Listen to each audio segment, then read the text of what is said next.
Namo tassa bhagavato arahato samma sambuddhassa. Namo tassa bhagavato arahato samma sambuddhassa. Namo tassa bhagavato arahato samma sambuddhassa. Sadhu. Okay, so please sit down here. So we continue last week on the suttas called the Mahasakchaka Suttas. That is about the Buddha's realization to the practice of meditation, talking about the 4 jhanas, and then afterwards talking about the 3 types of knowledges arises in the Buddha. So now we continue, the jhana, because it seems that in these suttas, Mahasakchaka Suttas, mention a lot on the 1st jhana, 2nd jhana, 3rd jhana, and 4th jhanas. So it seems that here the word jhana is very important, and it's quite a key, the factors for our attainment of insight. So without which there is no realization. So now I think we need to highlight more on this the jhana, and what is these 4 jhanas, and what are these 5 jhana angas, 5 factors of jhanas.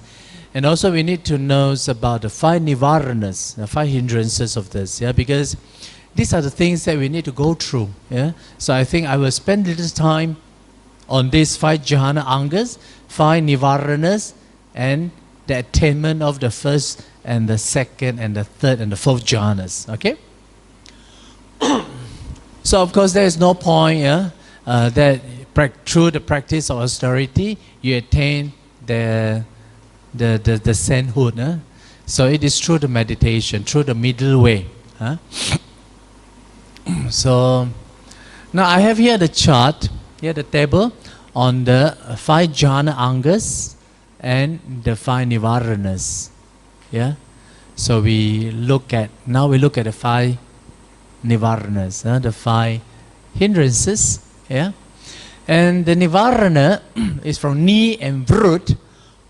Brut means to cover, ni means to cover down. So it means to obstruct, to hinder. So there are these 5. You have the Kamachanda. For those who know Chinese, you can read the Chinese here. The Tan Yu Gai is about the craving for the sensual desire. And the second one is Bihabada, is ill will, Chen Hui. The third one, Tina Midda, that is on the Sui Mian, sloth and torpor, or drowsiness, feel sleepy. And the fourth one, Udacha Kukucha, there is Tiao Hui Gai, is a restlessness and regret. And the fifth one is a Vichikikcha, is Huai Gai, or doubt, uncertainty. So next, I think I will talk on the method, to deal with these 5 nivarana. For example, through because of this kamachanda hindrance, and there is this practice in the suttas, the what they call Pujingguan, it means the contemplation on the loathsomeness that probably would help to overcome the desire. And of course, nowadays it's not that possible. That is impossible for us to practice the loathsomeness. It seems, how? Unless you read the book, you cannot go to the spot to see all these things. So it's impossible. But we can do it elsewhere. And then the second one is talking about the Bihapada, the practice of the loving kindness. Probably help. And the third one, to overcome the sloth and torpor, the effort, probably help. And we will look into it, quoting the suttas. And the fourth one, to overcome the restlessness, the sutta says, the what do you call it, the counting the breath, probably help. And then the fifth one, the doubt,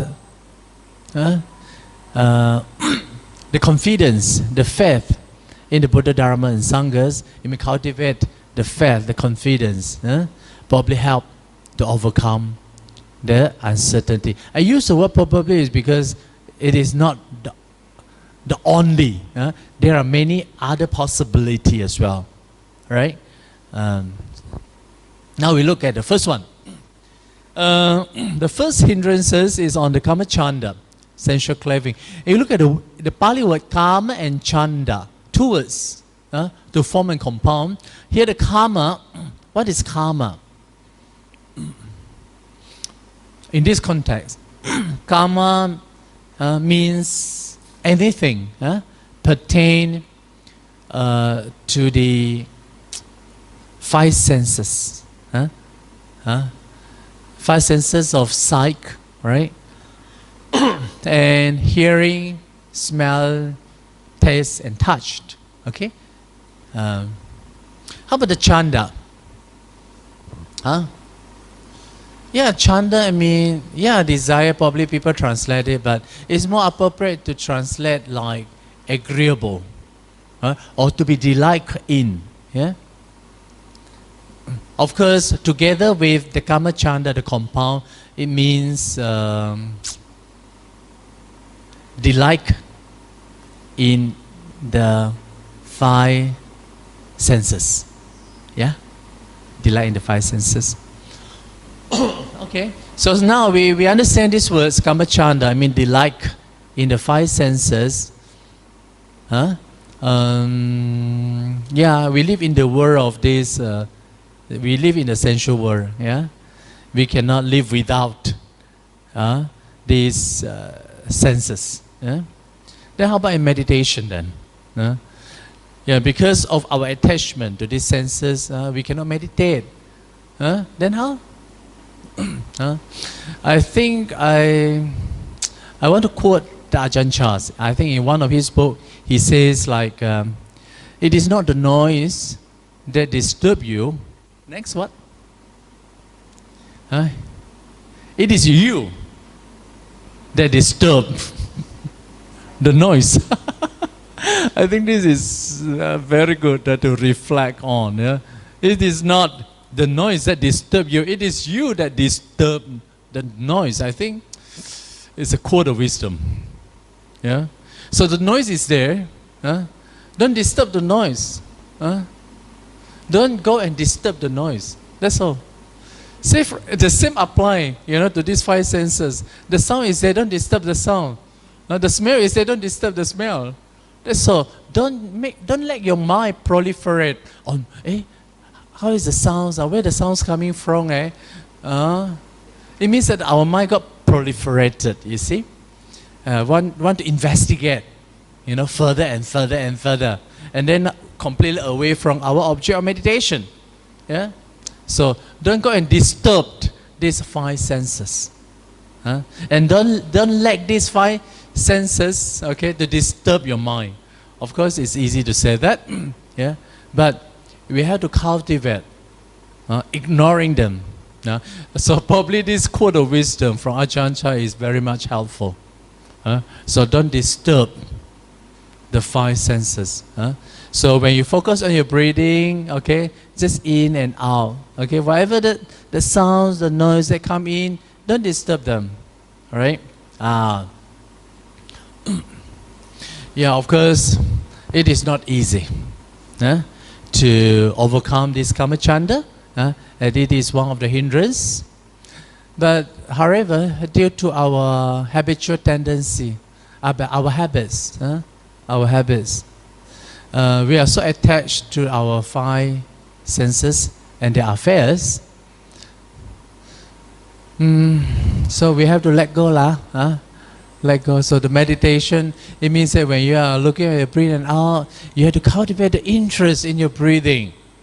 You You must have the interest in the breathing. Huh?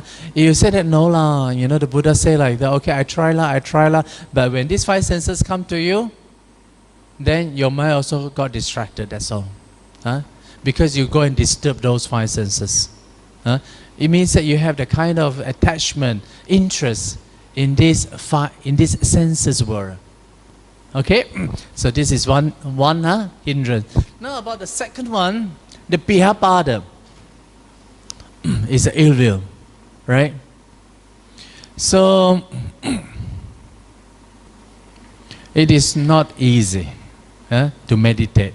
And of course, many people said, oh, meditation is very difficult. Yeah? Isn't it? No, most people, I would say 95% people will say that. When you talk about meditation, they say, oh, meditation is very good. When you ask them to attend a meditation retreat, one day enough, they say, oh, meditation is so difficult.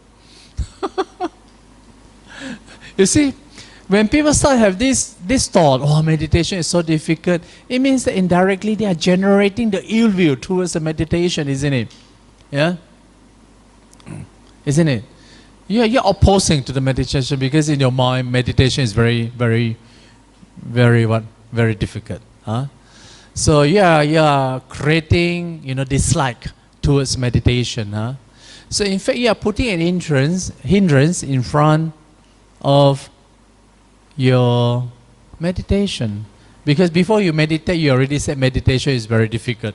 So it means that how? We have to generate the goodwill towards yourself first. Okay? So, in the suttas, the Buddha said how to overcome the ill will?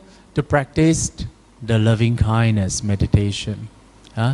So, probably you have to give yourself a break. And you can talk to yourself, the door to my heart is open to you. It means that your mind is quite receptive. It means that you allow yourself to be happy. And you allow yourself to be peaceful. And please have the goodwill, the loving kindness towards yourself. And then let the goodwill to let yourself become more peaceful and to blissed, to have blissful in your meditation. So you have to let that goodwill arises in you in your meditation. So through the meditation, I will have peace, I will have calm in myself. It means that give yourself a break, open to your heart. Okay, the peace and calm. So probably you need to have the goodwill, like meditation is good for us. I love meditation. It's just like people want to say, I love Melaka. Probably you can think of I love meditation as well. Yeah. So that when you say, I love meditation, then the meditation become very joyful things in your life. So don't say, oh, meditation is very difficult. Oh, now time again for the meditation. Oh, I tell you, if you have that kind of thought, you will not come to meditation class. Luckily, our class is on Sutta. If this class is on meditation, I tell you, first class probably many, second class, third class, and people getting less and less. Because they are, harbor a bad thought on this. Ill will on this. So, Oh yeah, please come. So probably next time when you come to my center for meditation, you will say, great, it is a great meditation retreat center.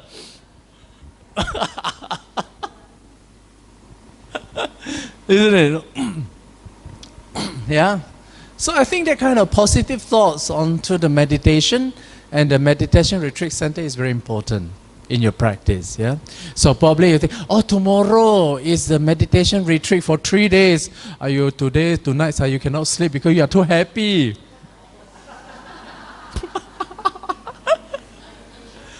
Yeah, isn't it? Huh? Yeah.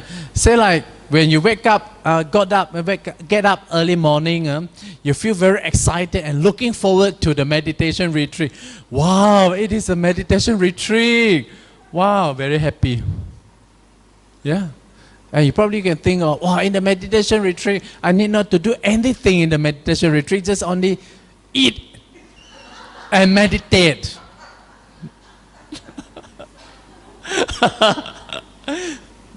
Yeah, because many people serve you, no? Because you only come to the retreat center to meditate and eat and sleep, that's all. You don't need to do anything. Isn't it? Sounds good? Very fortunate. Huh? So when you think of meditation, you feel very happy. No need to do anything. Huh? So you need to cultivate a good will towards meditation, and probably you have to program yourself to be delighted in your meditation. The cultivation of the good will towards meditation is very important. Otherwise, being a Buddhist, being a good Buddhist, if there is no meditation, what do you want? You think good enough with chanting, puja? Not enough or good? Yeah, I think meditation is very essential. Yeah? Through meditation, we feel peace, we feel calm, we feel joy and happiness. At least temporarily suppress all your defilement. You have your peace of your mind, and probably in your meditation you can start cultivating good friend with your breath. Wow, in, so good, so beautiful breath, and out, so good. So you are making friend with your breathing. So it's important, lah. So cultivating good friend with your breathing in and out. So this is something we add on now. When you talk about the ill will, so I think it's good. Just like when we, being a monk, we had to meditate day and night. Then we think, meditation is so good, so we have to, people said 7 o'clock your time, meditation. You go there early, 1 hour early, 6 o'clock, meditate there first. You can't wait for meditation. So you go 1 hour earlier. Okay? So that you can enjoy 1 hour peace. Then those who come late. So the kind of cultivation of goodwill towards meditation is very important in our practice. Okay? And cultivate good friend with your breath, that's all. And get to know more our friend's nature. Oh, no wonder our friends has to be, breath like this. Or long breath or short breath. You have to know a little bit of their nature, the mood of our friend. So get to know our friend better, then you can meditate better. Okay?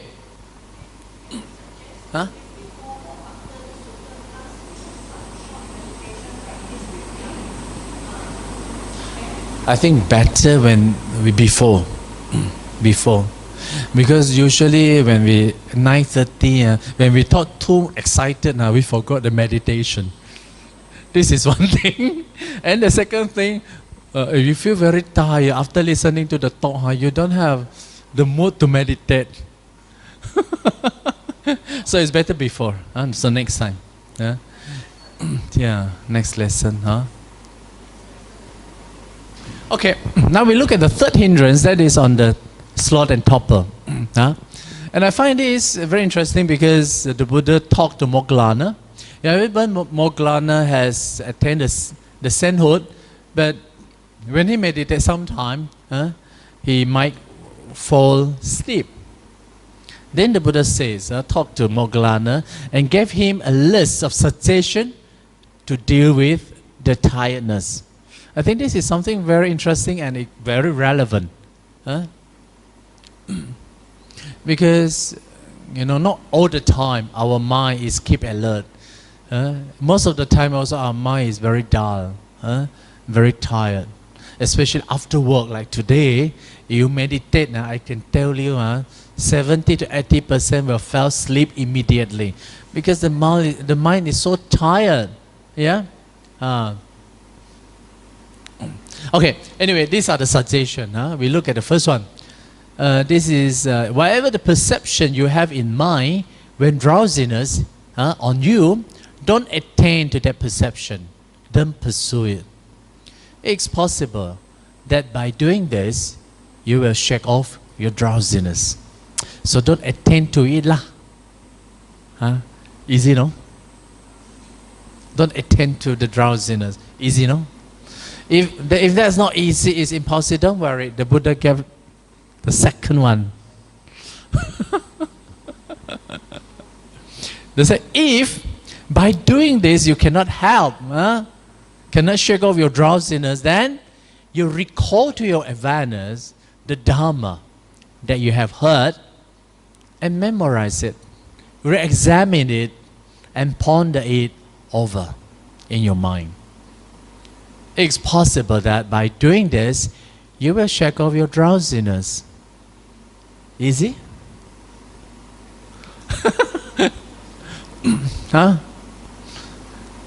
Recall to your awareness the Dhamma that you have heard and memorize, examine and ponder. It means that you have to reflect on the Dhamma, the Buddha's teaching, and that helps to focus the mind. Easy no? Not easy no, then how? Sleep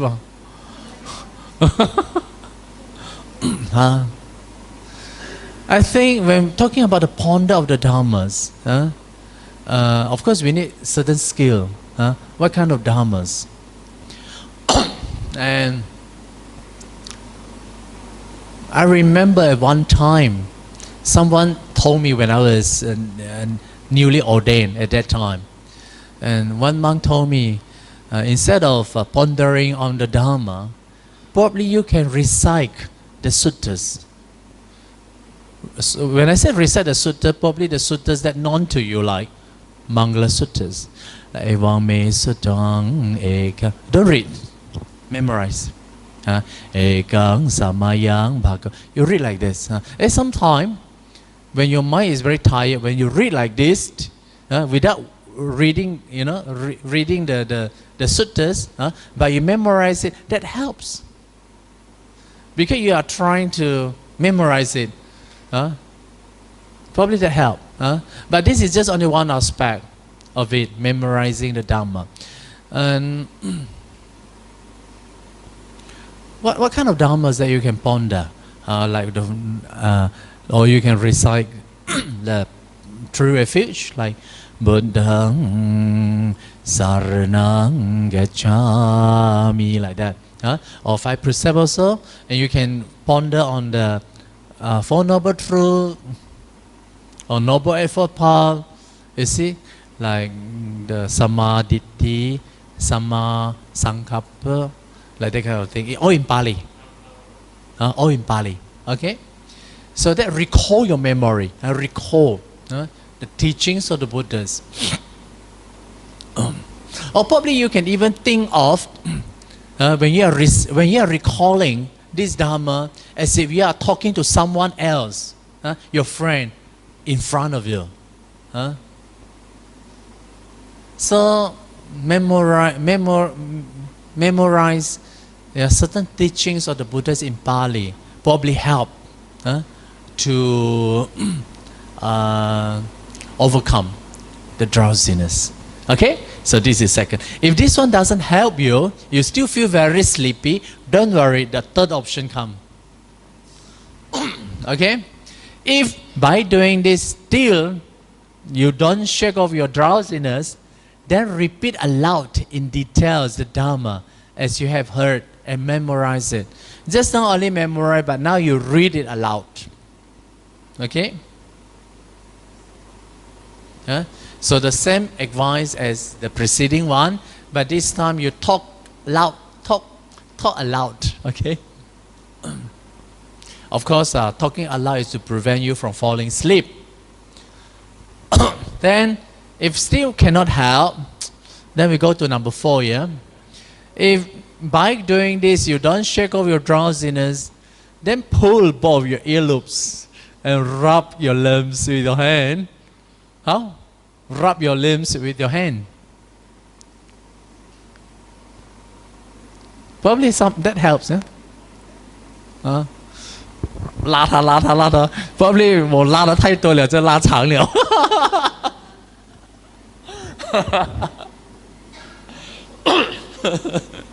But anyway, just joke, okay? So this is what we call it a physical stimulation. So allows your blood flowing. Probably like some of the meditation centers, they will teach you how to stretch your body with certain yoga posture, something like that. Okay, so probably that helps. If this way doesn't help you, then we continue. By doing this, you still don't shake off your drowsiness. Then get up from your seat, and after washing your eyes, okay, out with water, look around in all direction and upward to the major star and constellation. Yeah, we did that, yeah. You wash your face and then look afar. That's why in a place like meditations, we need a lot of green space, so that you look at the green trees far away. Okay, that probably helps to refresh your mind. Or better still, you go and take the cool shower. 冷的 water, cool water. You see, in Japan, if you go to Japan for, they have the temple stay in Japan. You see, this is what I heard, and I met one Japanese monk. He said in our Japanese training, we usually wake up early morning, 4 o'clock. Even during winter also you have to get up early morning. And what you do, after getting up, in the morning, you have to take a cool shower. During winter, no. They said, why you want to take shower? Because it's really cooling your body and mind. So that when you meditate, you don't feel sleep at all. That cooling is keep you awake and alert throughout the day. And I really believe that. At that time when I was in Sri Lanka, I followed that Japanese monk for 1 or 2 weeks. When he takes shower, I also follow him take shower. He said, he take with cool water. And I try with cool water, but of course it's a waste of water. And after taking 1 or 2 or twice, I gave up because I felt very sorry to the wastage of water. But anyway, in Japan they don't take shower like that. They will, immerse in the pond.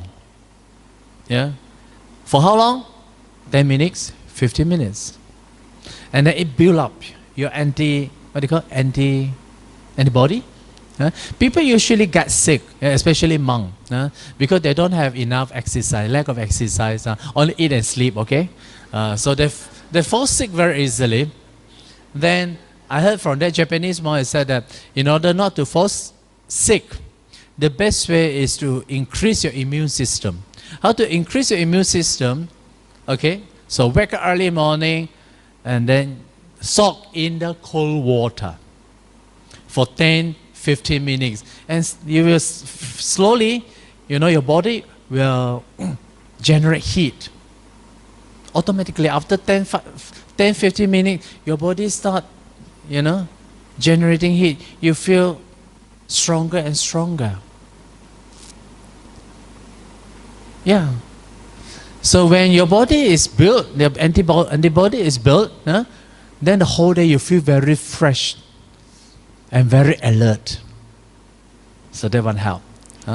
So now my meditation center, I try not to install the heater. But of course, out of compassion, I do that. But there are few toilets, no heater. So probably trying.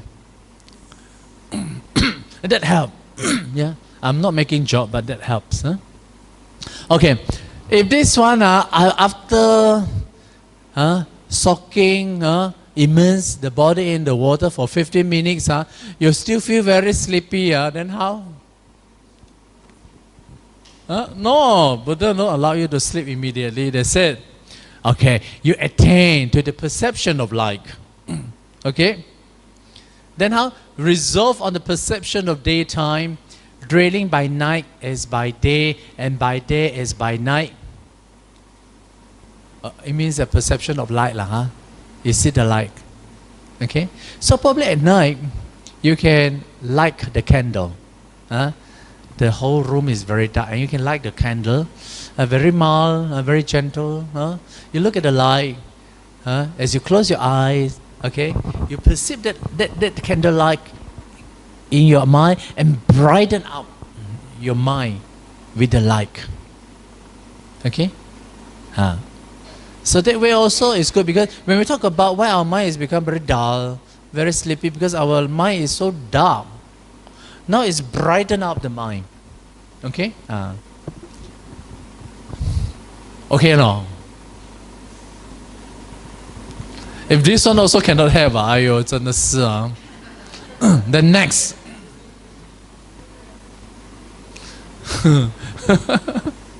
Then next how? You have to go for a walking meditation. Okay? Stand up and go for walking meditation. Walk back and forth. Better still, back and forth, back and forth, Go there and come back, so that your minds, the sensor will got restrained, and your senses inwardly immerse, your mind not straying outward. So the walking meditation is also quite good. So don't fall asleep yet. Don't find excuse to go to sleep. And you try this option. Try this option one by one.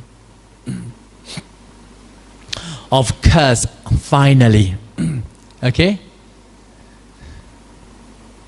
The Buddha knows that you're really tired. Then Buddha allow you to take a short nap.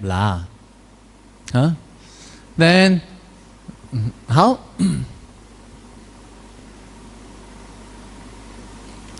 Short nap. Sleep.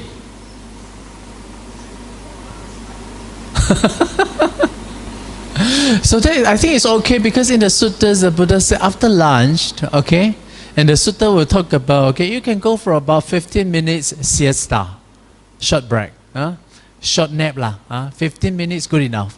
Have a short, how? Reclining on your right side, take out the lion postures, one foot placed on top of the other, mindful, alert, with the mindset on getting up. It means that before you sleep, before you take your nap, I will be here for 15 minutes. 15 minutes later, wake up. It means gently reminding yourself, you are not here to sleep for 2 hours, 3 hours. Only for 15 minutes. After 15 minutes, I have to wake up. Okay? So you have to have the thought like, I won't stay indulging in this pleasure of lying down. Okay? That helps, no? So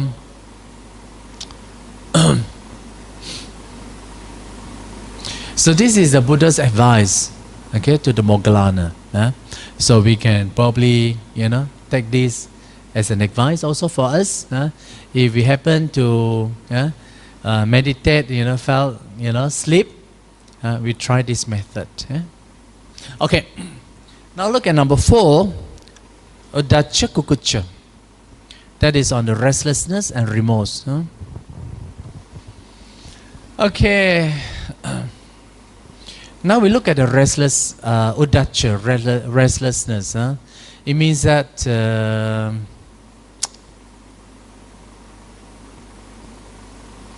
restless. Mind is not restless.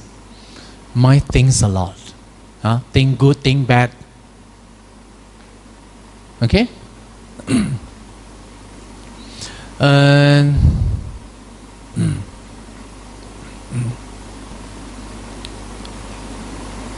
restlessness and remorse. Okay, more or less like the restlessness, because the mind is so active, is restless or grieving, or remorse over the evil that is done or good that is not done. So good and bad as well.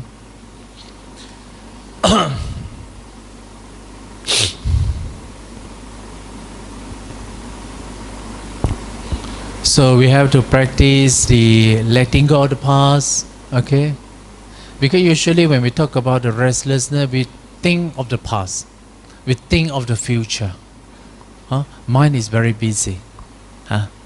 So we have to letting go of the past, and we have to practice, cultivate the contentment.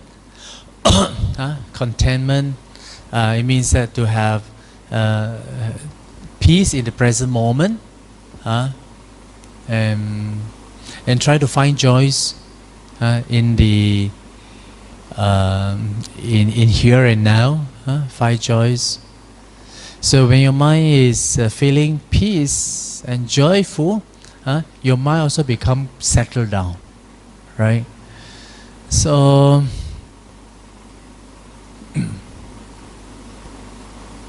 yeah. So don't make yourself in big trouble, thinking this, thinking that, remorse this, remorse that. So make yourself peace at all time, even at home also. When in your environment, working environment or the family environment, you can cultivate the peace at all time, then it's more easier to get into meditation. When you meditate, immediately you enter into concentration. If not, you think too much. If you are not satisfied and you are clumsy and then you are criticizing this and that, your mind is very active, is restless and remorse. Okay? So cultivate the containment in your day-to-day life. And happy, of course, when you associate with friends, with colleagues. Then you feel peace, you feel happy, you feel joy. That way probably that helps you. Otherwise restless. When you meditate, you start thinking, you feel bad. All kind of good and bad, arises in you. So very busy lah. Even 1 minute of meditation is like long hour. Okay. Last one. Okay. The Vichikiksha is about the doubt. So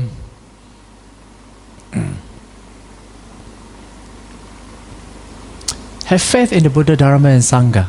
Okay. So probably you have to give yourself a self-confidence. Okay. For example, like I can meditate. Okay. I can achieve what other people also achieve, right? So have confidence also in yourself, okay? Then you can achieve whatever. I can, whatever the what they call our ancestors, the path, you also can follow. You can achieve whatever. So if you have sufficient confidence, okay, and determination in your practice, it's just only a matter of time, in your cultivation. So don't give up. Don't say that, I cannot meditate lah. I cannot. And withdrawing yourself. And slowly you start having doubts on the Buddha Dharma Sangha. Am I follow the proper path? Am I? Probably you will think like, no, I think I should go to Christian, or I choose the wrong path. You see, people start having this thought, you see, because they don't find peace and joy in their practice, and start questioning themselves. Am I correct in my path? You see, so it's quite dangerous, eh? So you also can think like, why I cannot meditate now? What's wrong with me? And why other people can meditate 2 hours? Why not me? So you can also recollect. You recollect. Say for example, like, oh, I have a lot of desire. Then, how to overcome it? Probably I need to stay away, from the from the five senses, little by little. Okay, stay away from the five senses and apply my mind towards the breath, to overcome the desire. You can recall that teaching in you. Why I cannot meditate? Then probably you will. Why? I have so much anger in me. Probably time also for me to cultivate loving kindness. No, I should good to myself. I should good to someone. I have to radiate loving kindness, goodwill to someone. So you ponder some of these Dhamma in you. Why other can? Why not me? Say for example, for the sloth and torpor, drowsiness. Probably you can think of giving the value, to the awareness. Like for example, the restlessness and the remorse. You can remember like the teaching I have said, the contentment, satisfaction, okay, or practice the forgiveness, to overcome the remorse. That's why in our Buddhist practice, in our monkshood training, we cultivate the forgiveness every day. Every day after morning chanting or evening chanting, we cultivate the forgiveness. How? Whenever that I have done something wrong, through my speech, word and action, I'm asking you to forgive me. I also forgive you. So this is a very beautiful message, beautiful practice, because only through this practice of forgiveness, you feel happy. Otherwise, we'll start thinking, why these people don't talk to me? Why? You start speculate. When you practice forgiveness in your day-to-day practice, you feel happy. You feel easy. You won't have so much of restlessness in thought or remorse. So I think this practice can be applied in the family life also, especially husband and wife. Say like before sleep, talk to your husband or talk to your wife. If I have done anything wrong today, please forgive me. Then the wife says, okay, I forgive you. Okay, now we go back sleep happily. Then the following day you wake up, feel happy, nothing to worry. If you don't practice the forgiveness, then people start speculating. Why something hide me? Why So when you meditate, you start your thoughts start coming. Have this. Your mind become restless, and remorse and guilty. So the forgive practice is very, very beautiful practice. Make that a habit, so that your life become happy. Okay, go back and practice. Then your husband said, what happened to you? No, I listened to my Bhante. Bhante said, I have to cultivate this. Okay? No, you can think of the beautiful words. Don't repeat what I said. Then you also can teach your husband. Okay, you also say, I forgive you. I forgive you. Then he forgive me. Then okay. Happy ending. Then the following day, wake up early morning, we feel all happy. Okay? So next time when you come to the Seck and meditate, also you feel happy. Because nothing much you can think of. So your mind become peaceful. Oh, I mean, this is something like that, practice. Okay, now, so this is about the 5 hindrances. So you can ponder on this teaching again and again and again. Why people can meditate? Why not me? So you can think of the method. So, okay, the jhana. Here the jhana is from the root J, mean to think. Jhana is so called because it thinks closely of an object. This is one meaning. Another meaning, it burns those adverse things. Here the burn is very interesting because just like defilements. Defilement described as something that burning you, disturbing you. It's like a fire, burning you day and night, day and night, day and night. So, but in this context, it said the jhana is burn the defilement, is it destroy all this fire, so that your mind become calm and peaceful. Okay, so you got these two meanings, One is to think closely to the object. Say like in your breathing in and out, if you focus closely onto your object, is jhana. Another jhana means burning all your defilements. Okay. Now we look at the 5 factors. 5 jhana anga. Anga means the factors or 5 limbs of jhana. It's vitaka, vichara, piti, sukha, and ekagata. Right? So these 5. Now we look at the first one, vitaka. Yeah, some people translate as like apply thought.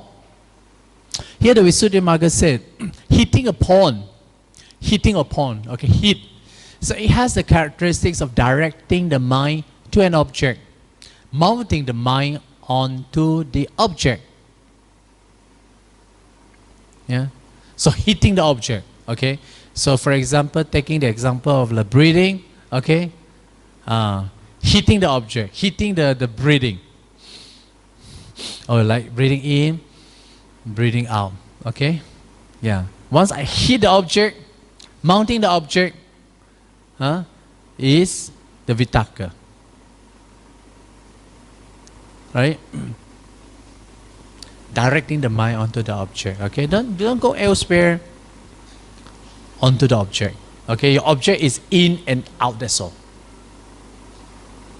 All right, and have interest in your in and out. Okay, so you have to cultivate the patience onto your object. So this is called vitaka. To find an object is not easy, because our mind cannot stay in the object for 5 seconds. If you don't believe me, you try. Not easy.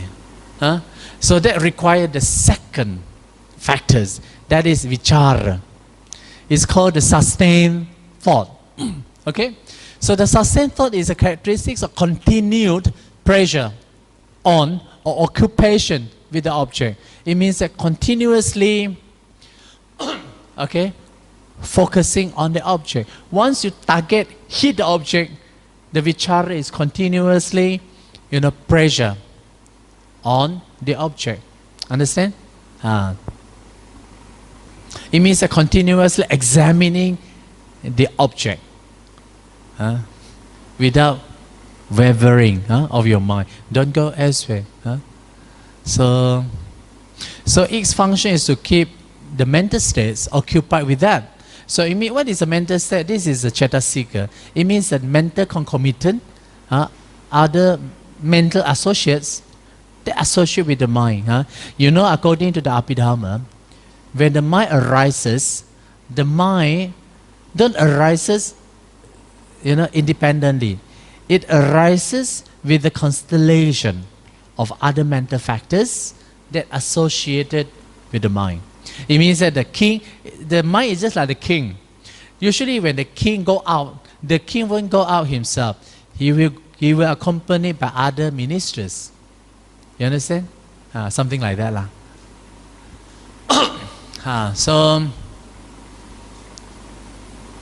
So you have the mental state that also associated with the mind. Okay? So it is manifested as keeping consciousness anchored on the object. right? So it's a repeated examination onto the object. It means that, anchor the, what do you call, onto the object again and again and again and again. Don't go anywhere. So it's not easy. So we have to have the joys in our breathing in and out, in and out. Try to find peace, try to find joy. So we have to look for the joys, look for the peace in our breathing. Don't think that breathing in and out that easily come in. Now, don't take for granted. No. You have to look for it, search for it. Then the joys will derive from in and out. Okay? Yeah.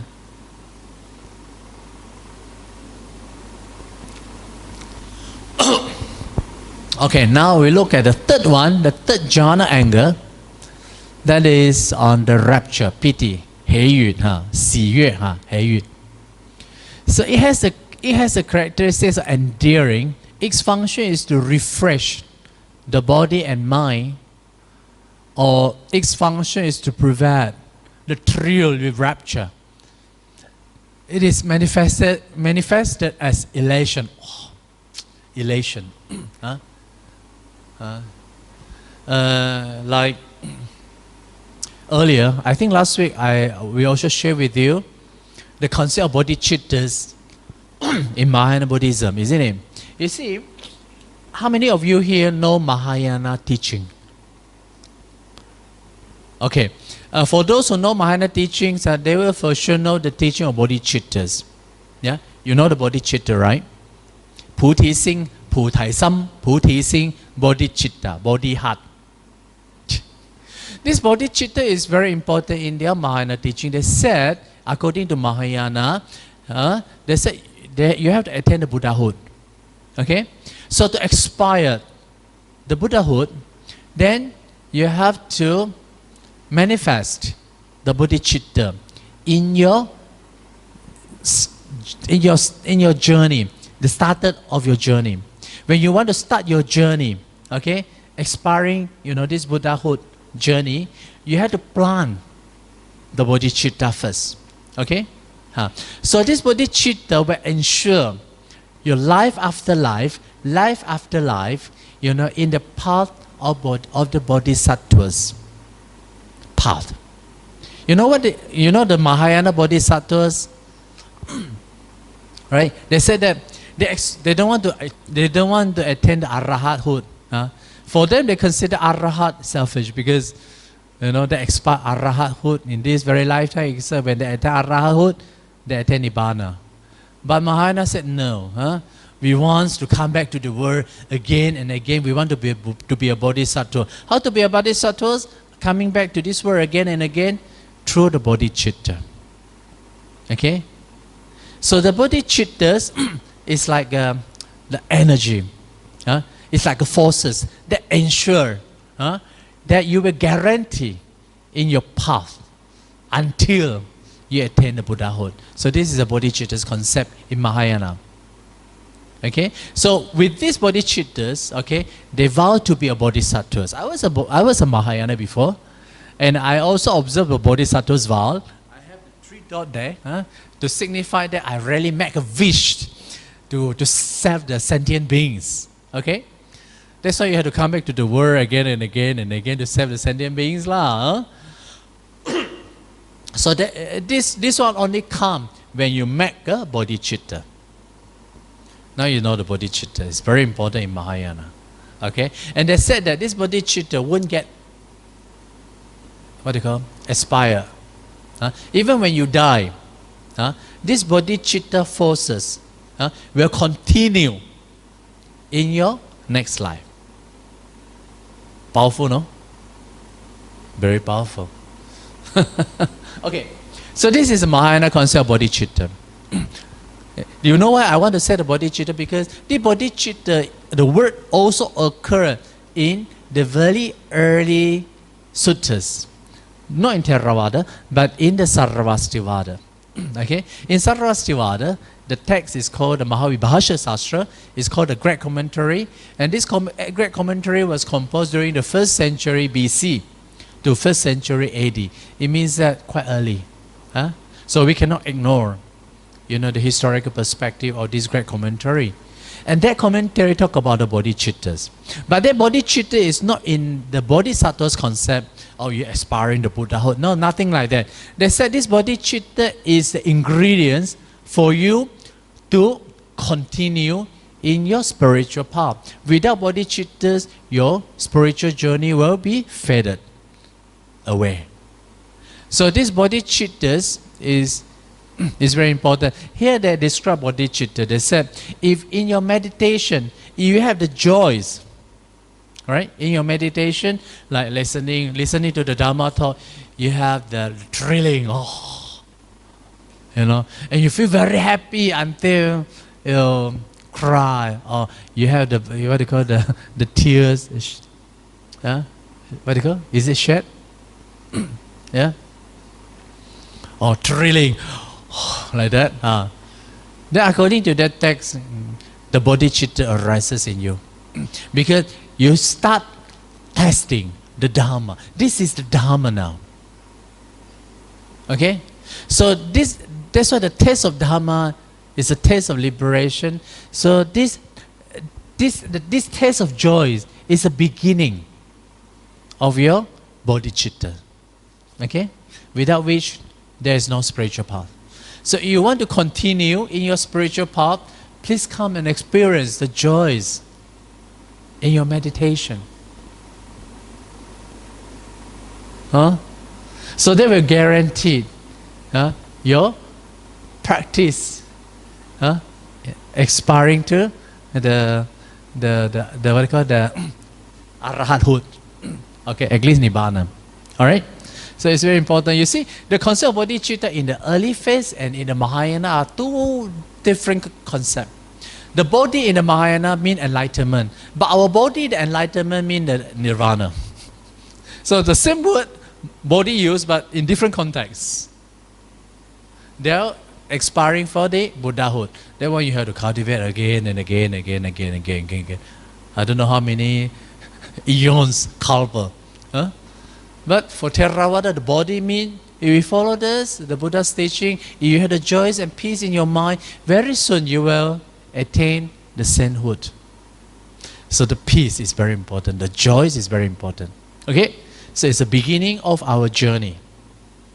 So, talking about the joys, there are 5 kinds.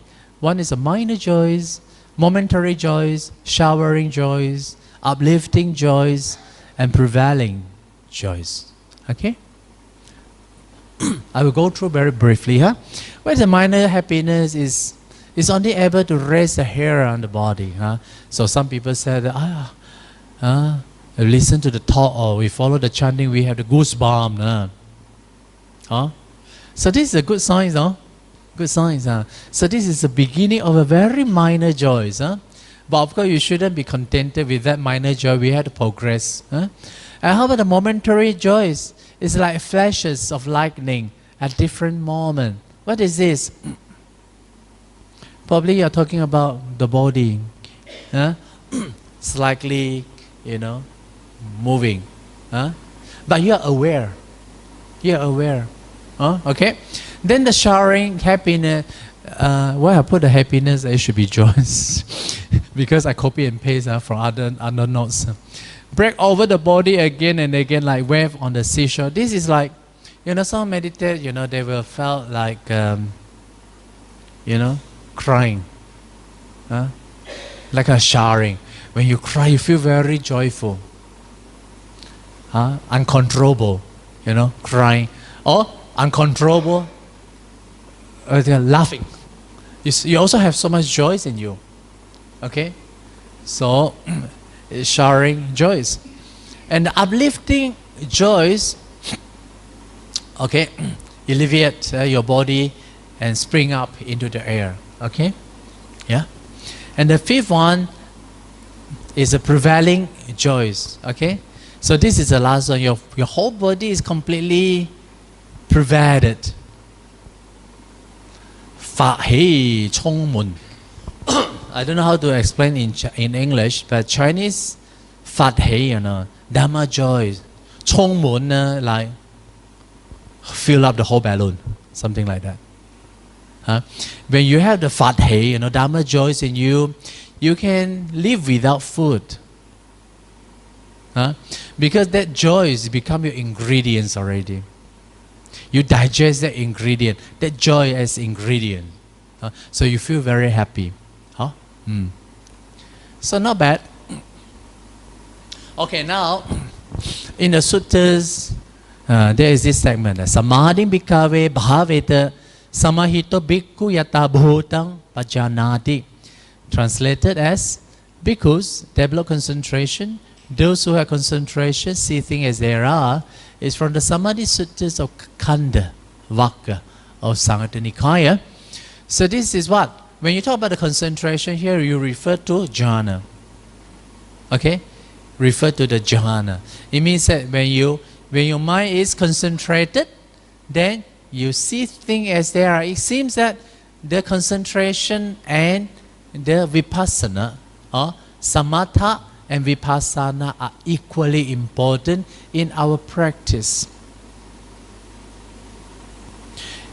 Only when your mind is concentrated, you can see things as they are. It's not like people said samatha is one thing, vipassana is one thing, so they discourage the samatha, say have to practice the vipassana. No.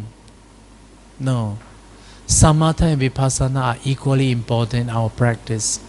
Okay? And of course, yeah, I also need to highlight a little bit, because when someone, okay, listening to the Buddha's teaching and they feel very elated, very inspired, like during the Buddha's time, immediately after the Buddha's teaching, you see, after his talk, many of his disciples become enlightened.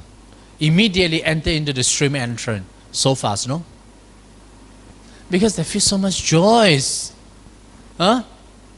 That is to say what? That is to say, of course they have very little concentration, but also they see things as they are.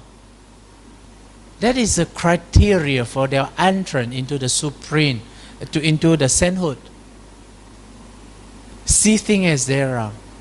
When you say see things as they are, you need to have a certain ingredients of joys and concentration. Then only you can see things as they are. Okay? So, how about when you become a stream entrant? Huh? You are still not arahat, no? You just only a stream entrant. You still have the sakadagami, anagami. So you have to continue your path, you have to continue your practice. So that concentration also become very important. Okay? So don't say no, concentration is not important. Okay? In my days, when I think in 1980 something like that, when we will start approaching the Theravada meditation, we are so much deluded by many teachers who say that we shouldn't go to the concentration, we have to go to the inside. But you ask them to go to the inside, they also don't know. You have to come back to concentration. Is it a kind of the confusion, during the 1980 at that time?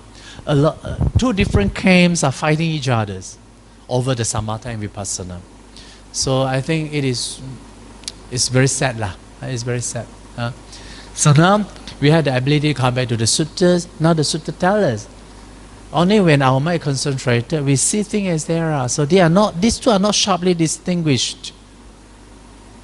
Okay? Now, there is another statement like, Natti jahanang apanasapanya, natti ajayato yamhi jahanancha panyacha sa ve nibbana santike. So there is no jhana without wisdom. There is no wisdom without jhana. But for one with both jhana and wisdom, they are in the very presence of nibbana. So if you want to come close to the nibbana, you need jhana and wisdom. So here the jhana is very important. Okay?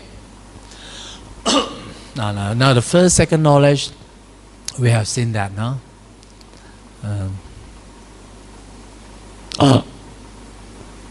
Oh, 9 o'clock leh.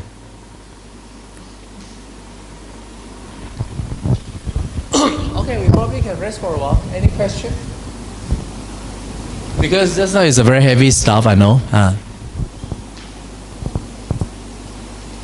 So probably we don't go into the Dhammachakka because this Dhammachakka, I think most of you know. When you talk about the Dhammachakka, it is about the first suttas delivered by the Buddha to the 5 ascetics, no? And the Buddhas, denounce the two extreme. And the Buddha's practice is that of the middle path. And what is the middle path? That is the Noble Eightfold Path. Alright?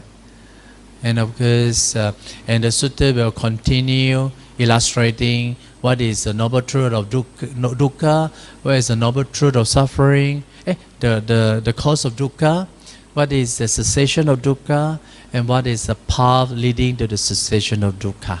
Okay? So the suttas will go on like that. Right? And then after the suttas, the kondanyo attain the first sainthood. So this is basically the suttas like that. So, okay, so now we give you some time for question Q&A. Any question?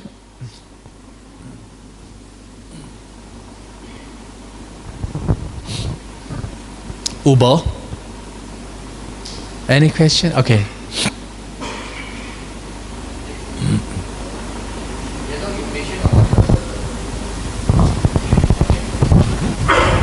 General, when you show about the eight method, the drowsiness by the Buddha, but if that cannot be overcome, why he never mentioned that we can take a nap if we still, then after that, But I see like what? Got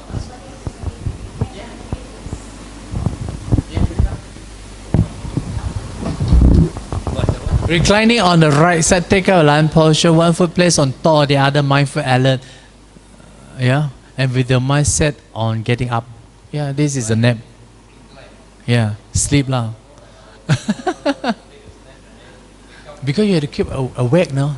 I rest because my body and mind so tired. While resting, I don't want to, sleep like Barbie, no? But keep awake. Or you can remind yourself, now I'm only sleeping for 15 minutes. After 15 minutes, I have to wake up. So you keep awake. But it's just only resting, you're tired, the body, exhaustion of the body and mind. Okay?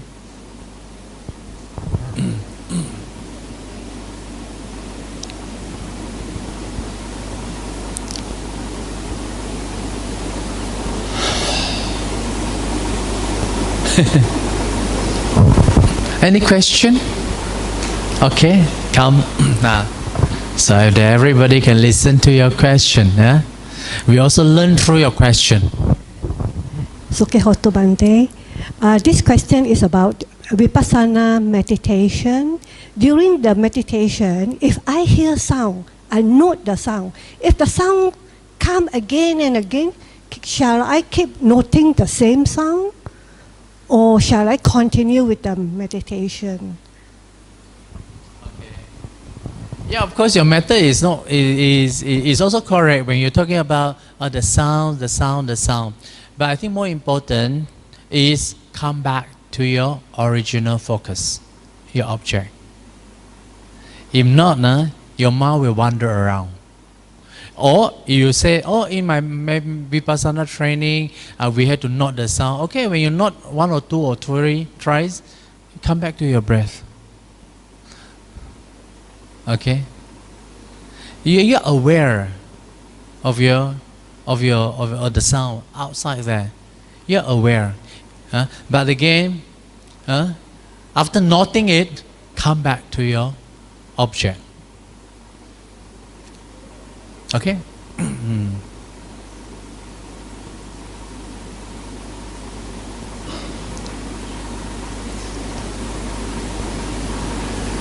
Okay, so any question? If there is no questions, I think probably we can finish early. The sutta no need to drag on and on and on too long, because this is a no ending sutta reading class. If there is an ending, then I think you were graduated, huh?